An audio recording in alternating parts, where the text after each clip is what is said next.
Vamos abrir as nossas Bíblias no livro de Atos dos Apóstolos, capítulo 13, a partir do verso 4, diz assim o texto: Dirigidos, portanto, pelo Espírito Santo, desceram a Seleucia e dali navegaram para Chipre. Chegando em Salamina, proclamaram a palavra de Deus nas sinagogas judaicas. João Marcos os seguia para auxiliá-los. Depois de atravessarem toda a ilha até Pafos, encontraram um judeu chamado Bar-Jesus, que praticava feitiçaria e era falso profeta. Ele assessorava o procônsul Sérgio Paulo, homem de grande inteligência. Este mandou chamar Barnabé e Saulo, pois desejava conhecer a palavra de Deus. No entanto, Elimas, o mago, pois é assim que se traduz o nome dele, opunha-se a eles, tentando desviar o procônsul da fé. Contudo, Saulo, que traduzido é Paulo, cheio do Espírito Santo, olhando atentamente para Elimas, o repreendeu, dizendo: Tu estás cheio de toda mentira e malignidade, filho do diabo, inimigo de tudo que é justo. Quando cessarás de perverter os retos caminhos do Senhor, para que saibais que a mão do Senhor é contra ti? Ficarás cego a partir de agora, e não verás a luz do sol por algum tempo. E no mesmo instante Elimas sentiu como se um nevoeiro o encobrisse, e seus olhos ficaram em trevas. Então, tateando, rogou a quem o pudesse guiar pela mão.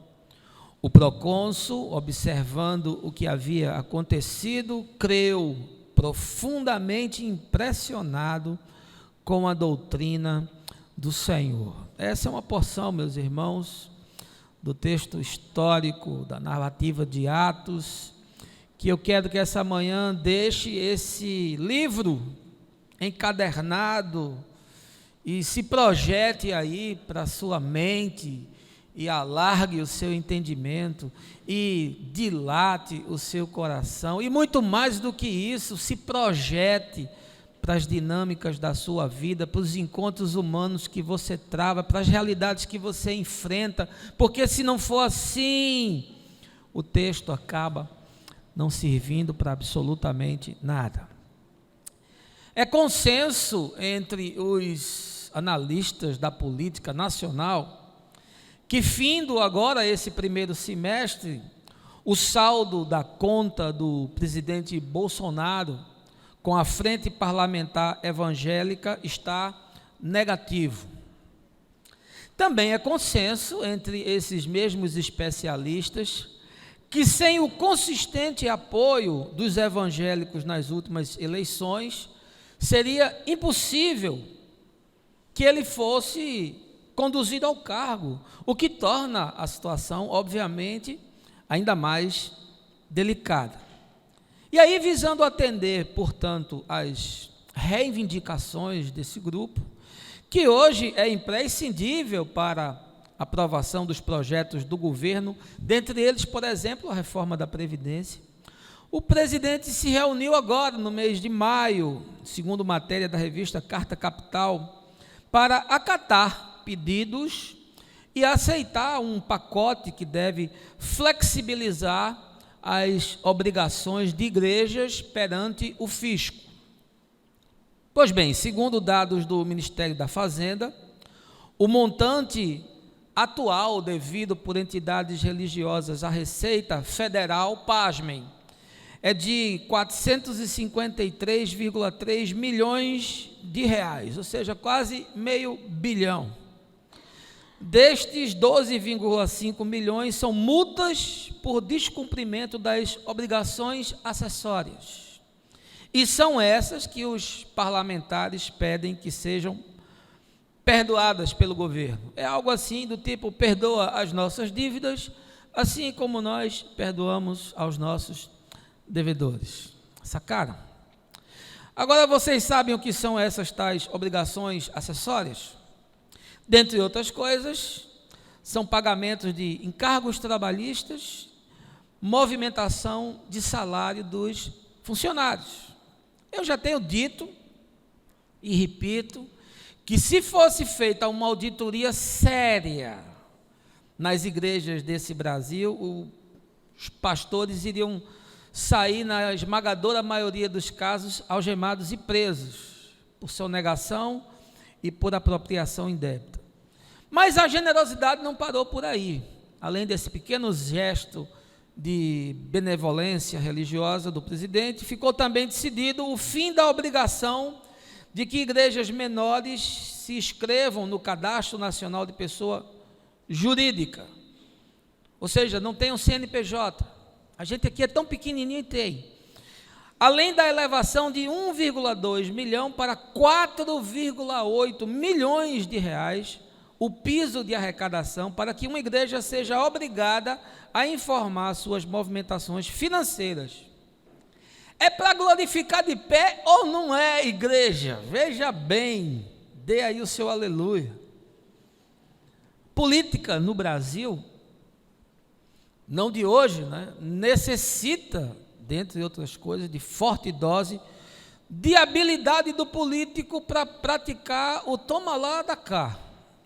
E eu reconheço que em algumas questões esse governo que aí está avançou. Mas nesse ponto específico, e a gente há de convir, também existe uma cultura arraigada de séculos, desde que a gente foi descoberto. E não tem como mudar isso do dia para a noite. Portanto, sem negociata, o país para. E aí o presidente, entendendo isso, entrou na roda e está dançando conforme a música. Mas a minha questão diante disso tudo não tem nada a ver com esse jogo de negociação entre o parlamento e o executivo, porque isso faz parte da política. Mas a minha preocupação é com quem o presidente está negociando, ou seja, com essa frente parlamentar evangélica.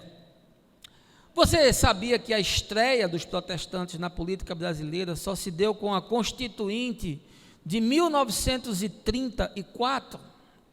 Ou seja, nós estamos falando que em apenas 85 anos, num país com mais de 500 anos de descobrimento, esse grupo teve um assustador crescimento.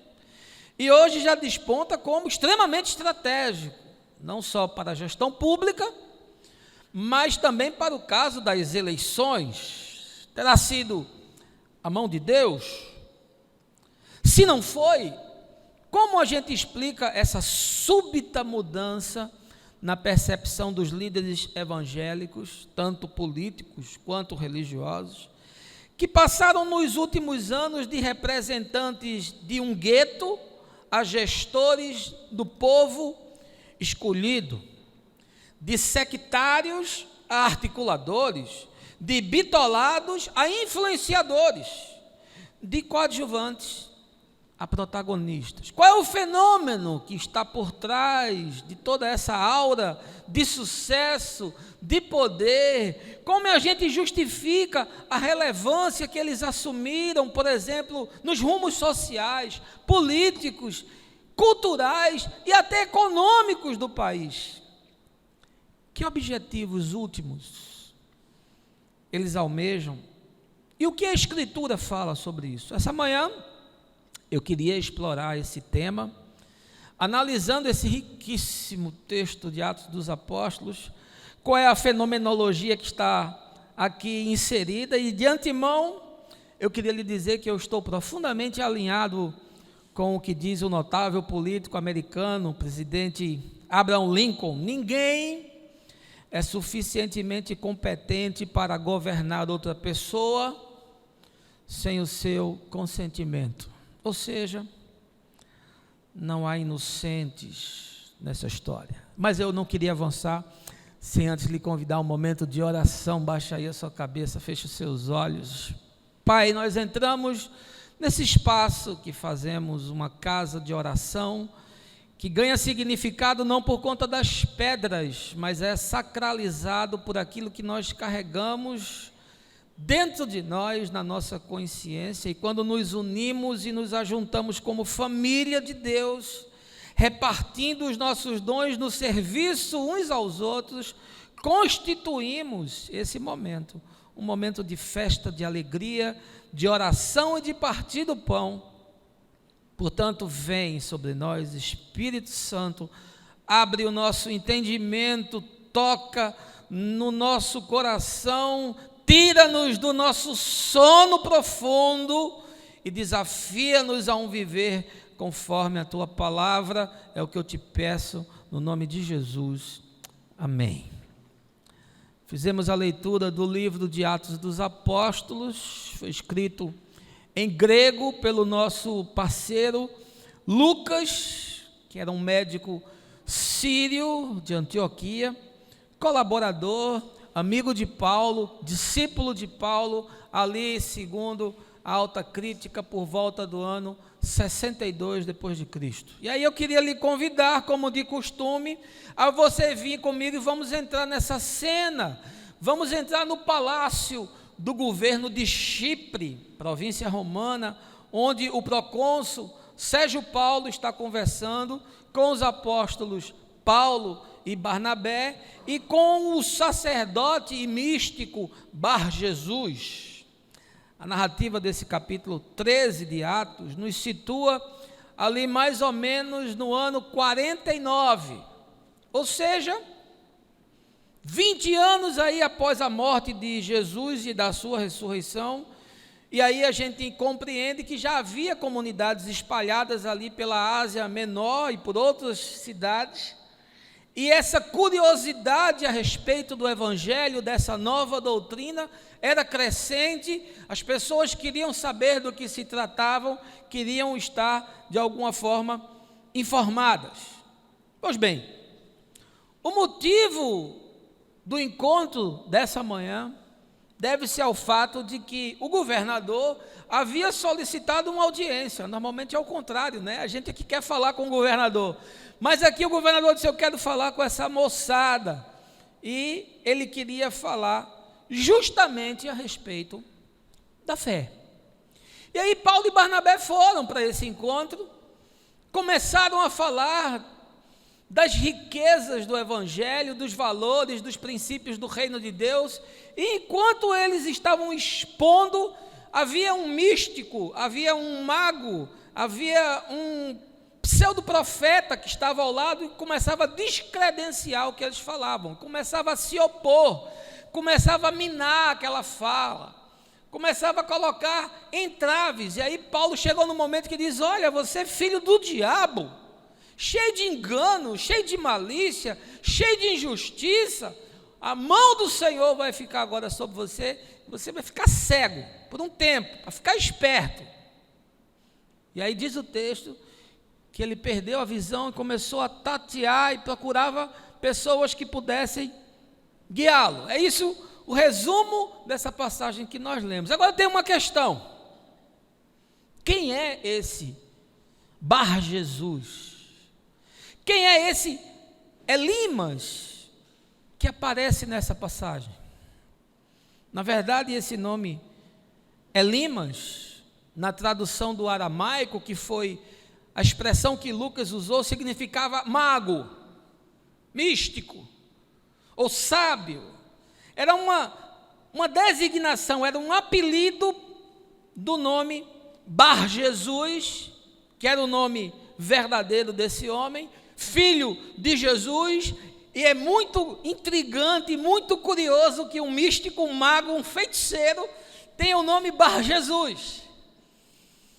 E Lucas assim o designou.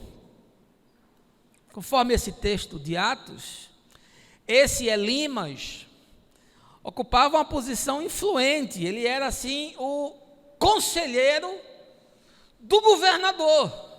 Ele era um místico, ele era um sacerdote do culto, ele era um adivinhador, ele era um homem da religião. Ele, além de proteger a sua influência, quando ele se opôs a Paulo, e ele estava ali querendo garantir o seu espaço, e não só o seu espaço como conselheiro, mas sobretudo os seus rendimentos, porque esse cara ganhava muita grana com isso.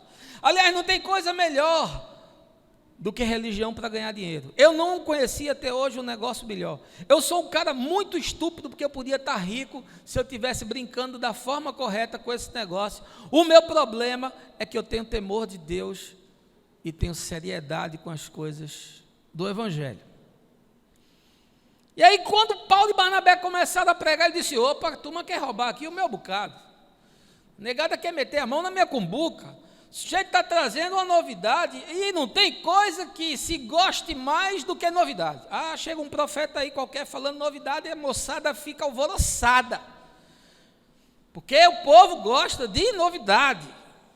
E aí, quando eu leio esse texto, que é tão claro, explícito, eu acho ele tão atual, eu acho ele tão correlato com aquilo que nós estamos vivendo. E sabe o que é que mais me chama a atenção nele? É o fato de que esse Elimas, o mago, o feiticeiro, o místico, o bruxo, era judeu. Ou seja, esse indivíduo praticava mistérios e magias ocultas. E nós sabemos que no judaísmo a feitiçaria é algo extremamente proibido, ainda que não fosse desconhecido. Era assemelhado o pecado da feitiçaria com o pecado da idolatria. Era uma coisa que Deus repugnava, abominava. E aí, nós chegamos à seguinte questão: o que faz um judeu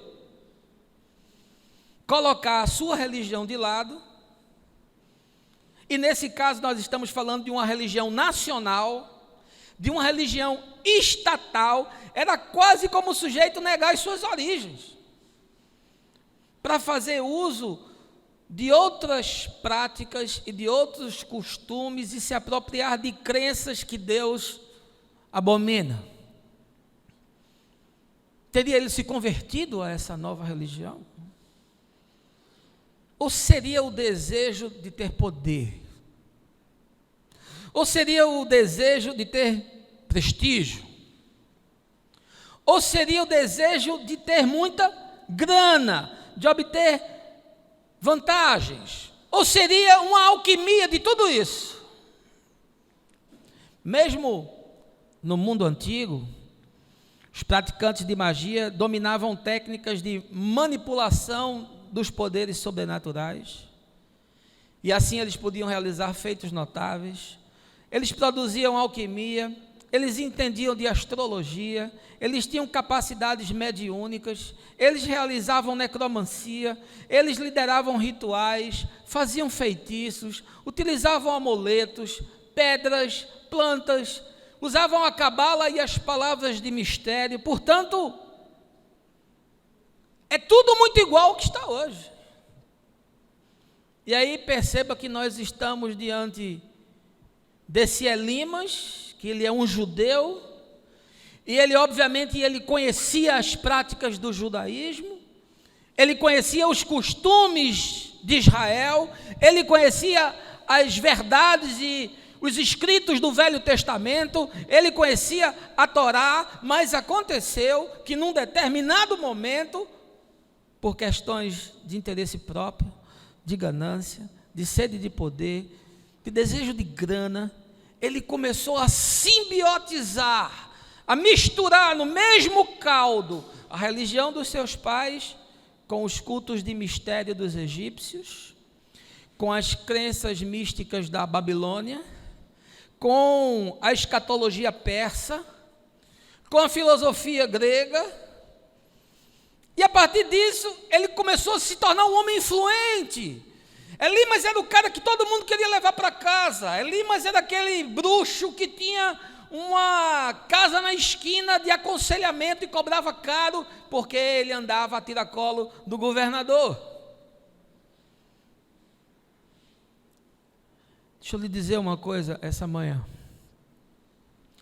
O surto de poder de Elimas, que não é diferente do surto da maioria desses líderes e de boa parte do povo evangélico, é o mesmo surto de Lúcifer, que é esse desejo de ir além dos limites, de se tornar grande, reconhecido, influente, poderoso e rico.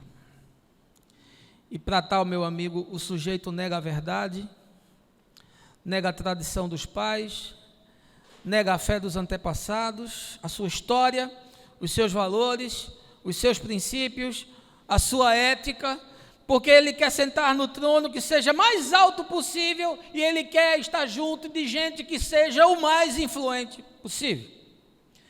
E aí eu olho para a realidade desses dias e vejo quantos pastores se venderam a essa política fisiológica, quantos se tornaram intermediários de coronéis, de denominações, quantos se renderam à negociata, ao capital, às riquezas dos reinos do mundo, ao príncipe das trevas. É pastor agora fazendo curso de hipnose, é pastor aprendendo sobre sugestionamento para lidar com as massas, é pastor estudando PNL, poder da mente, práticas positivistas, é pastor fazendo curso de coach como se fosse a última revelação, é pastor usando prática esotérica, é pastor se dizendo imantado, realizando pseudo-ações metafísicas, dizendo que transforma pedra em pão, subjugando endemoniados de quinta categoria. São os Joãos de Deus, com muito carisma e nenhum caráter. Eu creio nos dons, eu creio no poder de Deus, eu creio em curas e em sinais, mas conforme o Evangelho e não conforme Satanás. Não é Elias que está nas ruas, é Elimas. E esses que aí estão não são profetas, eles são profanos. Como bem disse Voltaire, todo homem é culpado do bem que não fez. E sobre esses aí o machado já está à raiz. Eu queria transformar essa mensagem num documentário, se eu pudesse. Eu queria lhe lembrar que o Brasil adotou, tanto no período colonial quanto no imperial, o catolicismo como religião oficial. E aí, quando se instalou a República, em 15 de novembro de 1889, e aí na sequência foi promulgada a primeira Constituição, 1891, ficou oficializado a separação entre o Estado e a Igreja. E aí o fim do monopólio católico romano cessou. Bem, você sabe que o protestantismo chegou ao Brasil a partir do século XIX, e o pentecostalismo chegou na primeira década do século XX, então é uma coisa muito recente. E mesmo com trabalhos assistenciais e educacionais na vida pública nacional, a presença protestante na política institucional foi um fenômeno surgido apenas na Nova República, ou seja, ali pela década de 1930. Até então, não havia qualquer tipo de participação protestante na política. E aí a Constituinte de 1934 deu a estreia protestante na política nacional, favorecida por uma mudança que houve na legislação. Pois bem, nas eleições de 1947, ali já estamos pós-Segunda Guerra, vários deputados estaduais e vereadores evangélicos se elegeram e passaram a ocupar cargos no parlamento. Em 1964, tanto as igrejas evangélicas quanto as católicas se posicionaram de forma contrária ao golpe militar. Mas a partir de 68, 4 anos depois, os evangélicos passaram a apoiar o regime, enquanto os católicos se mantiveram na oposição, sobretudo com pastorais de base, com a teologia da libertação de Boff e outras resistências. Dom Helder, inclusive, aqui entre nós conhecido, foi um dos que mais se opôs à ditadura. O próprio regime militar se aproximou do segmento evangélico porque percebeu que a Igreja Católica estava fazendo franca oposição. Com a Assembleia Nacional Constituinte de 1986, estão aqui já vizinho da gente, após a redemocratização do país, após as diretas já, os evangélicos ingressaram em maior número na política e ganharam visibilidade em todo o país.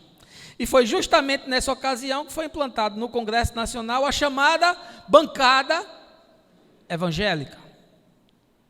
Poderia ser cambada evangélica, também se aplicaria, que é um ajuntamento político pluripartidário, composto à época de 33 membros, dos quais 18 eram do ramo pentecostal. A partir de 89, os evangélicos se engajaram nas eleições majoritárias. As igrejas pentecostais, como Assembleia de Deus, Quadrangular, apoiaram Fernando Collor. E isso foi feito já no segundo turno, que viria, como a gente sabe, a ser presidente do país. Em 94, ano que o Brasil foi campeão da Copa do Mundo, os evangélicos se dividiram entre os candidatos Fernando Henrique Cardoso e Luiz Inácio Lula da Silva. E foi nessas eleições que surgiu fortemente junto à sociedade e também diante do próprio espectro evangélico, a força política da Igreja Universal, que já contava com uma base estruturada de igreja em todo o território nacional, uma bem montada rede midiática e dispunha de invejáveis recursos financeiros. Nas eleições de 98, foi eleita para o Congresso Nacional a maior bancada evangélica até então, já agora com 53 deputados. E nessas mesmas eleições, a Universal elegeu 26 deputados nas Assembleias Legislativas e 18 nos estados da federação. Em 2002, estou chegando, a bancada evangélica aumentou ainda mais, foram eleitos 59 parlamentares, sendo 23 deputados filiados à Assembleia de Deus, 22 vinculados à Universal, 8 das igrejas batistas e os demais das outras denominações. E aí já chegou no Senado. Aí já havia Marina Silva pelo PT, Marcelo Crivella pelo Partido Liberal, Magno Malta também pelo Partido Liberal e Paulo Otávio, foi preso depois, pelo Distrito Federal. 2010, a bancada evangélica já contava com 73 parlamentares. Em 2014, com 75. Em 2018, nas últimas eleições, com 91. Dos quais 84 deputados e 7 senadores. Atualmente mudaram o nome, agora é Frente Parlamentar Evangélica, e eu queria lhe perguntar se você tem alguma dúvida aonde essa gente pode chegar. Você consegue perceber o projeto de poder, de grandeza, de domínio, de influência? Você vê se essa gente está voltada para o bem social, para o bem comum, para as grandes questões nacionais? Me diga aí uma grande questão nacional que foi encabeçada, que foi protagonizada pela bancada evangélica, pelo povo que representa o povo de Deus. Talvez você não tenha resposta, porque essa moçada trabalha em outras frentes. Trata-se, como todo mundo sabe, de uma das mais corruptas bancadas do Congresso, uma das mais fisiológicas, uma das que mais faz negociata, uma das que mais faz conchavo, uma das que mais está debaixo dos interesses mesquinhos de questões ligadas ao moralismo religioso, que não tem nada a ver com o Evangelho. Eles são carrancas, eles são caricaturas, eles são hologramas. Eles são projeções da neurose e da doença desse povo que se diz de Deus, mas que não passa de massa de manobra, massa amorfa. Você consegue perceber isso? Essa tara, essa questão megalomaníaca, essa compulsão alucinógena de querer fazer um presidente evangélico para que se possa gritar: o Brasil é do Senhor Jesus. Você acha mesmo? O reino de Deus não é um reino político, nem econômico, nem religioso, mas é voltado, conforme Paulo, para o bem, para a paz, para a justiça. É calcado nos valores do Evangelho, e é justamente por isso que ele jamais vai dominar a terra. Uma teocracia nacional é algo surreal, eu morro de rir quando eu ouço. É esse surto coletivo que nós estamos vivendo, mas hoje eu não quero tratar do coletivo, eu quero tratar do fenômeno individual.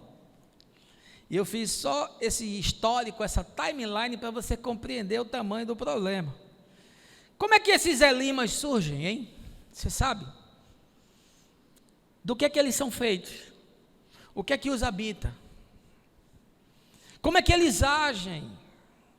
E mais do que isso, como é que a gente pode discernir um elimas? Quem são esses que se dizem protestantes ou evangélicos, mas que só militam as suas próprias causas?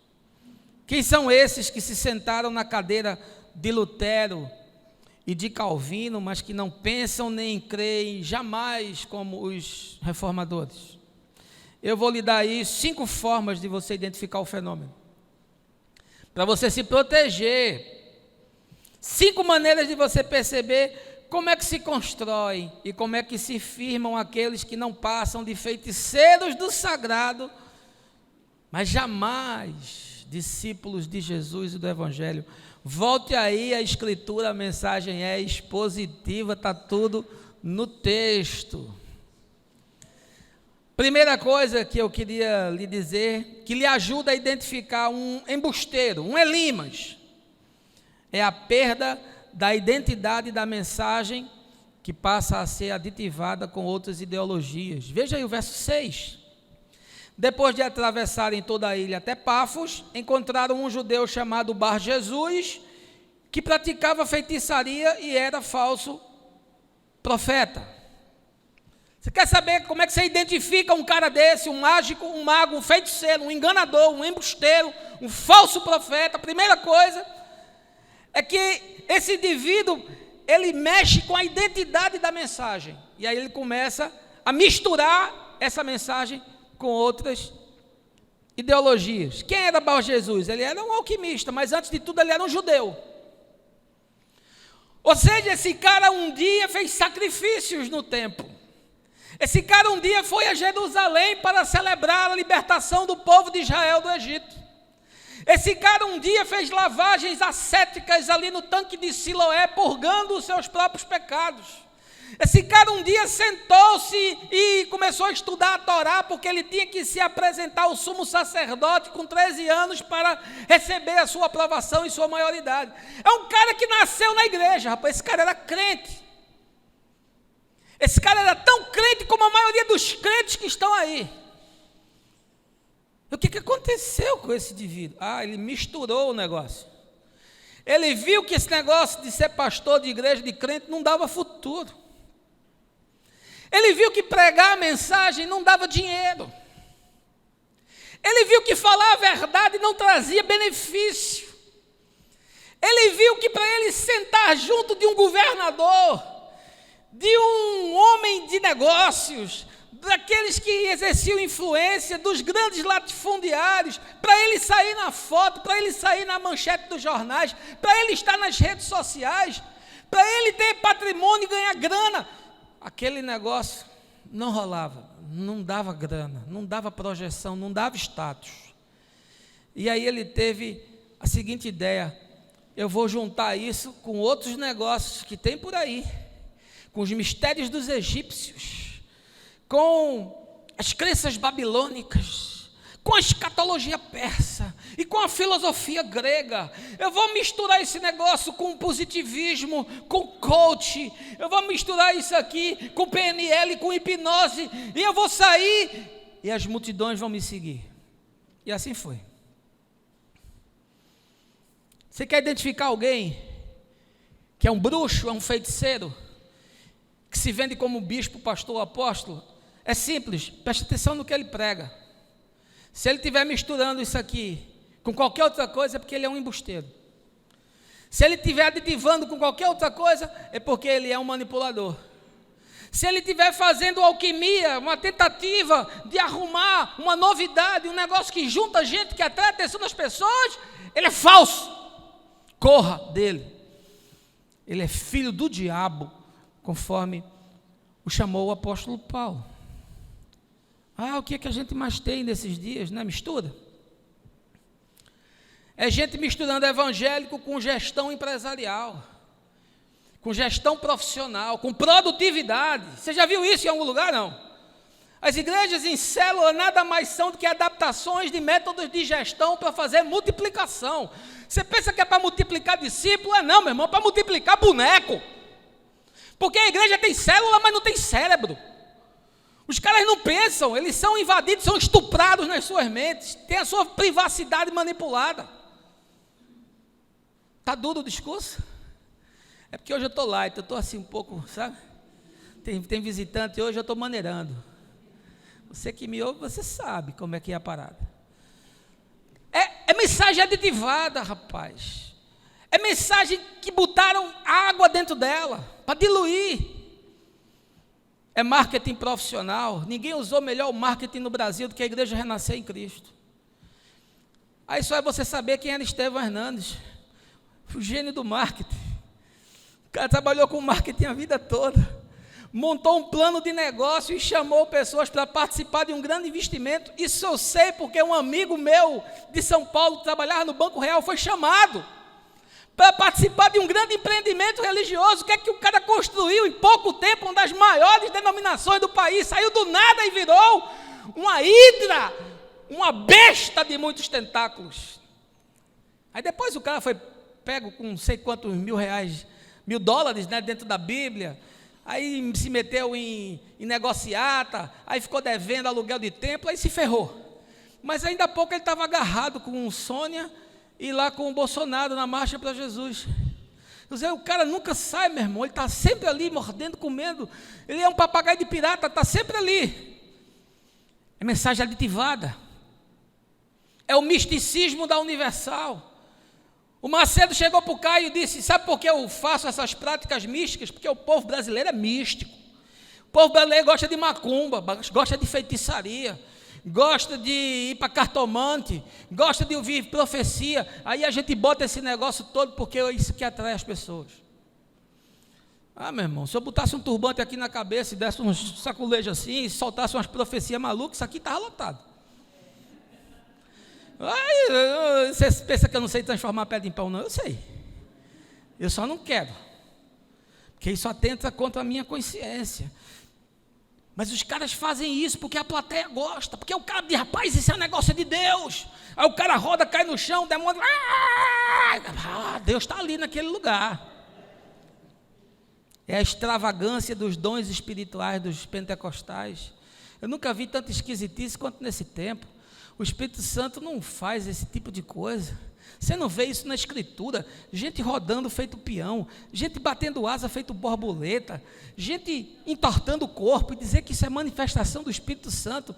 Isso se trata, meu irmão, com ansiolítico, isso se trata com psiquiatra, interna o cara no asilo, porque isso é histeria. Isso é catarse coletiva. Mensagem aditivada. Até os batistas, né, que se dizem tão ortodoxos, entraram nesse negócio de igreja com propósito. E aí todo mundo entrou, vendeu livro pra caramba, vendeu coisa pra caramba, era curso, era todo mundo igreja com propósito, todo mundo igreja com propósito. Mensagem aditivada. E os reformados, e os históricos, guardiões da verdade escriturística, saíram com a missão integral. Que não tem nada a ver com o que se pregou em Lausanne, nem com o que John Stott ensinou, nada, é política ideológica pura. E quando saiu, eu fui um dos primeiros que denunciei. E me perguntaram: pastor, o senhor tem ligação com a missão integral? Eu disse: não, tenho ligação com o evangelho integral, que não precisa de teologia de missão integral, porque o evangelho já é integral. Porque se não é integral, não é evangélico. Se precisa aditivar alguma coisa, não é evangelho, porque o evangelho é pronto, é completo, é holístico, é perfeito, é santo, é justo e salva todo aquele que crê. Não precisa criar mais nada. Mensagem aditivada é teologia da prosperidade, cabeçada por Malafaia, que é um cara que pregava a Bíblia. Você volta 20 anos na mensagem de Malafaia e ele diz tudo contra o que ele faz hoje. É horroroso. Malafaia com bigode é uma coisa, Malafaia sem bigode é outra. Eu acho que a unção dele estava no bigode, a de Sansão estava no cabelo e a de Malafaia estava no bigode. Ele tirou o bigode e virou apóstata. E virou esse pregador aí, distorcendo a Escritura, trazendo esses falsários de fora, esses Murdoch, esses caras que são verdadeiros antros de perversidade, é mosca na carniça. Morre Cerulo, Benihim, essa moçada toda aí que já está desmascarada, os caras trazem para cá como novidade. Quer saber como é que você desmascara um falsário? Veja o que ele está pregando. Se a mensagem estiver aditivada com qualquer coisa, não é de Deus. Bar Jesus era esse cara que pegou as práticas do judaísmo, juntou com tudo que tinha e ficou famoso, ficou rico. O problema dele é que ele bateu num profeta de verdade. E aí o jogo mudou. Segunda coisa que o texto nos ensina, para a gente discernir onde é que esses caras estão e quem é que eles são, é a busca por cargos e posição de influência alinhada com o status quo. Veja aí o verso 7. Ele assessorava o procônsul Sérgio Paulo, homem de grande inteligência. Este mandou chamar Barnabé e Saulo, pois desejava conhecer a palavra de Deus. Você quer identificar um falsário desse? Preste atenção, ele está sempre junto de gente poderosa. Ele está sempre querendo sair na foto com alguém influente. Ele está sempre querendo se emaranhar, se imiscuir. Ele é o cara do trânsito que quer aparecer sempre nas rodas do poder. É um papagaio de pirata. Porque tem muita vantagem nisso. E Bar Jesus era assim, ele estava perto do procônsul, porque o procônsul era um cara de influência. O procônsul era um cara poderoso, ele era o governador daquela bagaça.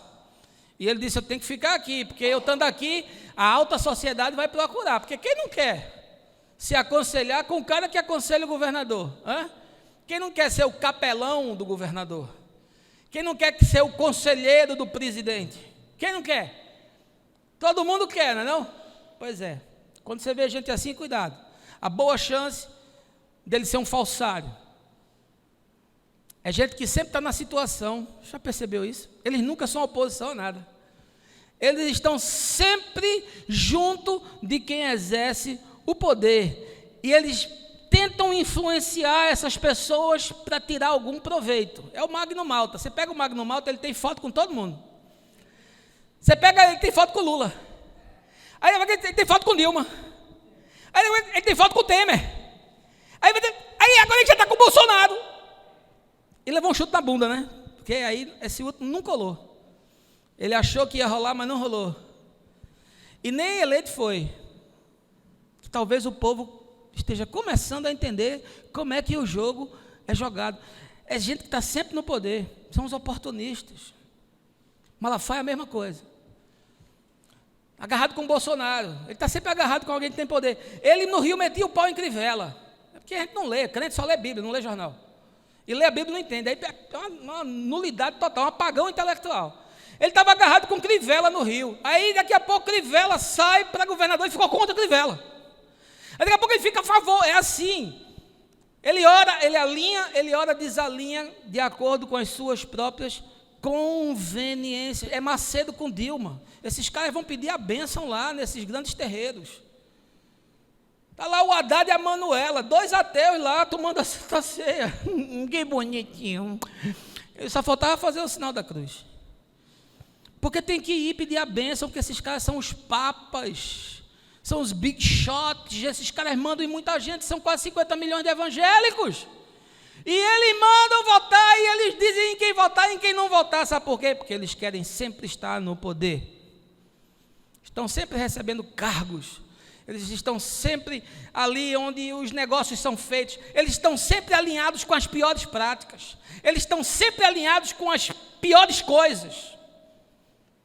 Sempre em busca de privilégio, sempre em busca de oportunidade. Deixa eu dizer um negócio para você. Você já viu na escritura profeta sentado na mesa do rei? O rei chamando o profeta, vamos aqui. Zedequias chamou Jeremias, estava preso numa fossa, todo melado de cocô, todo urinado, fedorento. Aí o rei disse, quantos dias ele está lá? 3, chama ele, que agora ele vai profetizar um negócio bom para mim. Aí lá vem o profeta, amarrado pelos pés, fedorento, entrou na sala, mas, meu irmão, ninguém aguentou. Jeremias, tem alguma palavra do Senhor para mim agora? Aí Jeremias, tem. Qual é a palavra, meu irmão? Tu vai ser preso, teus filhos vão ser mortos na praça, tu vai ficar cego e tu vai escravo lá para a Babilônia. Você acha que tem um profeta no Brasil hoje com peito de chegar num governador, num prefeito, num presidente e botar a mão na cara dele e dizer assim: você está fazendo errado, você está esmagando o pobre, a viúva, o órfão, a mão de Deus vai vir contra você, a justiça de Deus vai vir, não que Deus faça o mal a ninguém, mas as circunstâncias da vida operam para trazer como consequência aquilo que você semeou como maldade no chão dos dias. Não tem um. É tudo alinhado com o poder, é tudo querendo sentar nas grandes rodas. Profeta não senta em mesa de rei, meu irmão. Profeta não vive do templo. Já viu o profeta viver do templo? Quem é profeta nunca comeu da botija do sacerdote, jamais. Jamais o profeta é independente. E essa glória ninguém me tira, porque eu posso vir aqui e falar o que eu quero, dizer o que eu quero, porque eu não dependo de igreja, nunca dependi. E se Deus me permitir, jamais dependerei um centavo para que eu venha aqui e pregue o que precisa ser dito. Porque se eu tivesse uma denominação hoje, eu não podia pregar essa mensagem. Jamais você ia ouvi-la. E os milhares que vão ouvir depois nas redes sociais. Com quem foi que Jesus bateu de frente? Foi com a prostituta?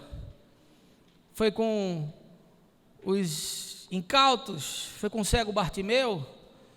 Foi com os místicos de Jerusalém? Foi com os gentios? Não, bateu de frente com quem? Com o sumo sacerdote, com o sinédrio, com as castas dos fariseus e dos escribas, com o poder político, porque de alguma forma quando ele visitava as aldeias miseráveis e falava que a fome tinha que ser saciada, ele estava criticando Roma, e não criticou mais, porque se criticasse antes ia ser morto muito mais cedo, mas a mensagem foi espalhada. Você quer saber se alguém é de Deus ou não é?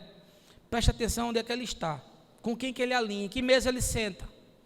O cara que senta em toda a mesa, o cara que se alinha com todo o poder, o cara que quer sempre estar na situação, o sujeito que é conveniente, que não tem independência para meter o dedo na cara e falar grosso, o cara que não tem coragem de dizer e criticar, e independência ideológica, de nem ser de direita, nem ser de esquerda, esse cara é de Deus.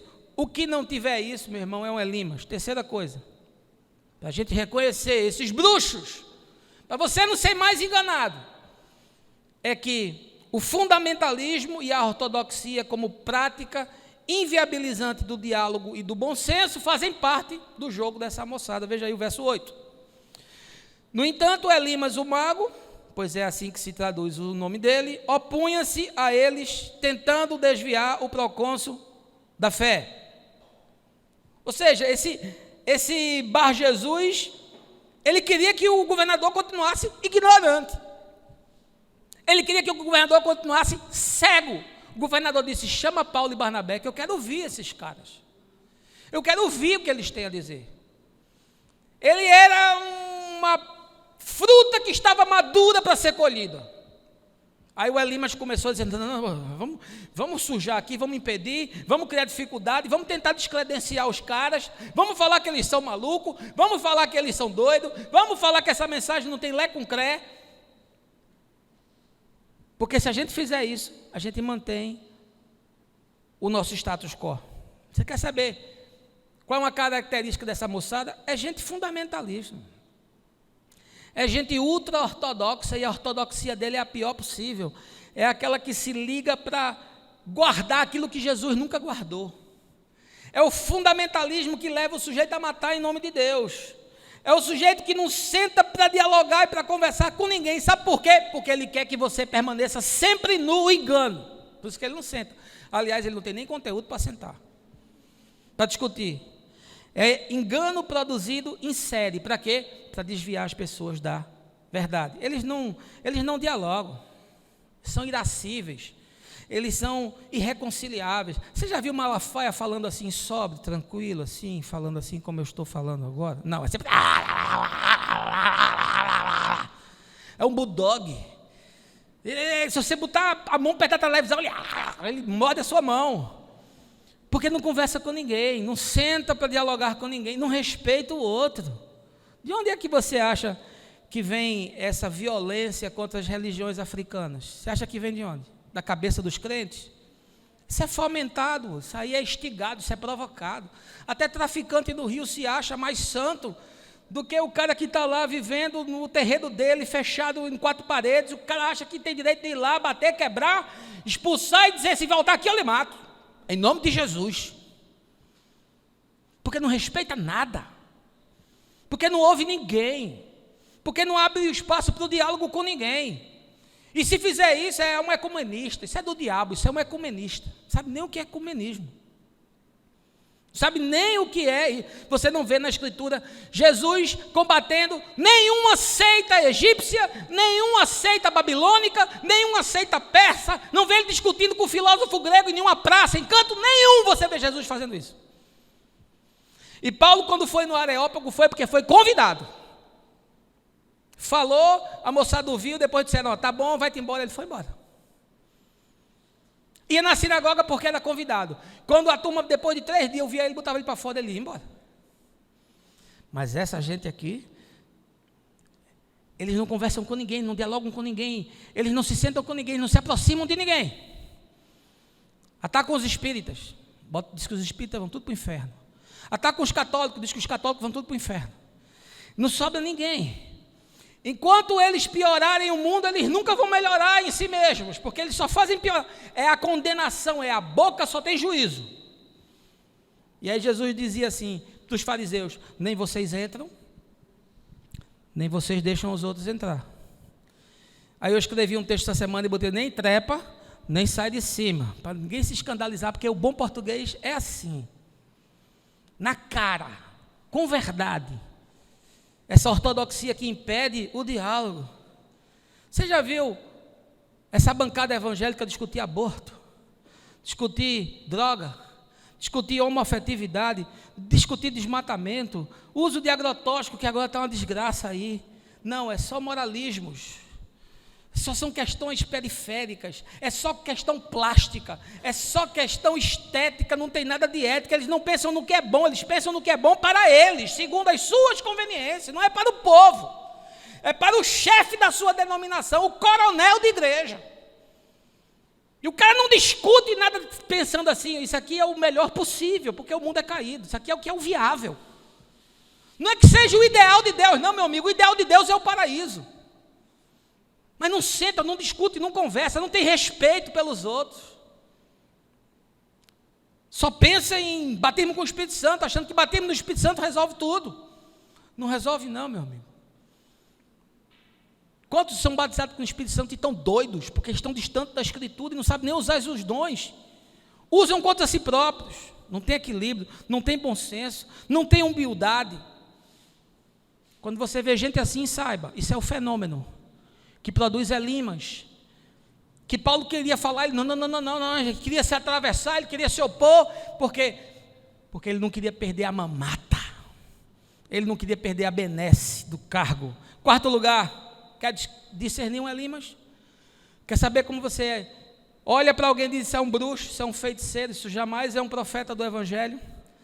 Saiba que quem pratica o desvio sistemático dos valores da justiça e da verdade como caminho existencial, é esse cara. Veja aí o verso 10.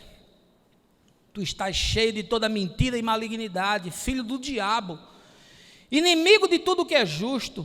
Quando cessarás de perverter os retos caminhos do Senhor? Você entendeu o texto? Não. Quando cessarás de perverter o reto caminho do Senhor? Por que Paulo disse isso para Elimas? Porque Elimas era judeu. Elimas não era um bruxo que tinha sido iniciado nas práticas de mistério egípcias, não. Elimas não era um cara praticando necromancia e sendo um cara com dons mediúnicos e com revelações de mistério, vendo anjos e potestades dos persas, não. Esse cara era judeu. Esse cara nasceu na fé de Abraão. Esse cara nasceu na fé de Davi. Esse cara nasceu na fé de Elias, de João Batista. Era um falsário. E aí Paulo se indignou e disse: até quando você vai perverter o caminho do Senhor? Até quando? O texto é explícito: filho do diabo, inimigo do que é justo. Você quer saber como você discerne um falsário? É inimigo do que é justo, porque ele só faz aquilo que gera coisas boas para ele. Feliciano reformou a boca, né? Vocês viram aí? 157 mil reais. O sorriso dele agora, uma coisa linda. Num país de desdentados e de banguelos, isso é um escárnio. E ele ainda disse, mas não é crime. De fato, não é crime, é só um escárnio. É só um absurdo. O cara que ganha um salário enorme com não sei quantas mil verbas, meter uma conta de 157 mil para refazer a boca. Para que aquela boca que só diz mentira, falsidade? Para quê? Aquilo é um sanitário saindo fezes e agredindo o santo evangelho que Jesus ensinou. Ah, meu amigo. Elimas é esse cara pervertendo o caminho do Senhor, falando em nome de Deus, se apresentando em nome de Deus, dizendo que é de Deus. E agora o que a gente pergunta é se pode haver salvação na igreja. Essa era a discussão do segundo século. Os teólogos ficavam pensando, pode haver salvação fora da igreja? Achando que a igreja é esse terreno santo, essa geografia sagrada, que Deus só salva o sujeito que levantou a mão, foi batizado e está tomando a ceia. E para os pentecostais que falam em língua, que se não falar em língua é crente de terceira. Agora a minha questão não é essa, a minha questão é, será que alguém pode ser salvo num ambiente como esse, insalubre, essa casa de fomento de neuróticos, essa usina de maluquices? Porque o que eu encontro é só gente doente, é só gente perturbada. Você quer que eu lhe diga um negócio? As pessoas mais desonestas que eu conheci eram crentes. As pessoas mais desleais que eu conheci na minha vida, com 52 anos de idade, eram crentes. As pessoas mais fofoqueiras que eu conheci na minha vida, em 36 anos de caminhada cristã, 16 como pastor, eram crentes. Aí Paulo diz, esses que perversem o caminho da justiça, esses que perversem as práticas da bondade, da misericórdia, da tolerância, da solidariedade no dia a dia, quando você vê gente assim, saiba, é um Elimas. E o pior, sabe que a hipocrisia é o mal dessa gente, né? Porque eles se travestem de piedade. A hipocrisia é como câncer no fígado. Meu pai teve câncer no fígado, não sentia nada. Quando sentiu, em 3 meses estava enterrado. A hipocrisia é como câncer no fígado. O sujeito é hipócrita, ele não sente, ele vai ficando cada vez mais hipócrita, ele não sente, é um eterno personagem, é um sujeito dado a performances espirituais. Aleluia! Glória! Você já viu gente assim? Cuidado. Quando você vê esse estereótipo, tenha cuidado. 99% é maluco. E está fazendo isso para impressionar, para tirar algum tipo de proveito. E aí o que Jesus denuncia sistematicamente é essa hipocrisia judaica. O tempo todo ele está batendo contra isso. Porque eles preferem o mal que é feito por um irmão do que o bem que é feito por um pagão. É assim que funciona. E por isso que eles se alinham sempre com o que há de pior. O caminho está sempre marcado por maldade, por perversidade, por preconceito, por exclusão, por fofoca, por sempre se alinhar com as piores práticas. Quando você vê gente assim, saiba, é um Elimas. Em último lugar, eu quero lhe dizer que para você discernir gente assim, você consegue perceber pela incapacidade de discernir as dinâmicas da existência e de agir em face a elas. Veja aí o verso 11. Para que saibas, Paulo falando, que a mão do Senhor é contra ti, ficarás cego a partir de agora, e não verás a luz do sol por algum tempo. E no mesmo instante Elimas sentiu como se um nevoeiro o encobrisse. Você sabe como é que você percebe um bruxo desse? É que ele é incapaz de discernir o que acontece na vida, no dia a dia. E como ele não discerne, ele também não consegue agir nesses desafios que a vida nos traz a cada instante. E eu acho muito curioso esse texto, porque se você prestar atenção, o que aconteceu com Elimas foi a mesma coisa que aconteceu com Paulo. Você lembra da conversão de Paulo? Estava indo para Damasco, de repente ele ouviu uma voz do céu, Saulo, por que tu me persegues? Aí ele viu uma luz, caiu do cavalo e ele ficou cego. Quantos dias Paulo ficou cego? 3. Paulo disse ali, mas vou te dar o mesmo remédio que eu tomei. Eu caí daquele negócio, mas eu caí para cima. Eu caí para dentro. Eu fiquei cego, mas eu me enxerguei. Eu fiquei cego para ver com os olhos normais, mas a minha retina começou a perceber a dinâmica daquilo que é espiritual, que eu não enxergava. E eu fui procurar um discípulo chamado Ananias, um Zé Ruela qualquer, meu amigo. Não era um apóstolo, um bispo, não. Ananias ficou com medo de ver Paulo.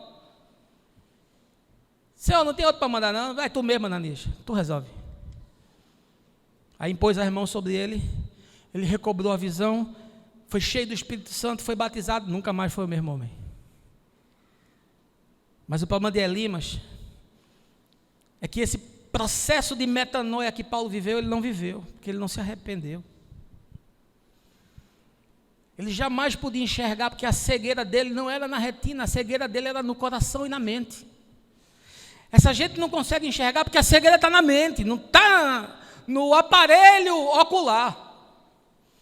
E aí você quer discernir como é que uma pessoa dessa se apresenta como bruxo? É gente que não consegue fazer nenhum tipo de leitura da vida, nem do que acontece no cotidiano. Esse cara ficou cego. E aí diz o texto que ele procurava alguém para guiar ele. É o cego guiando cego.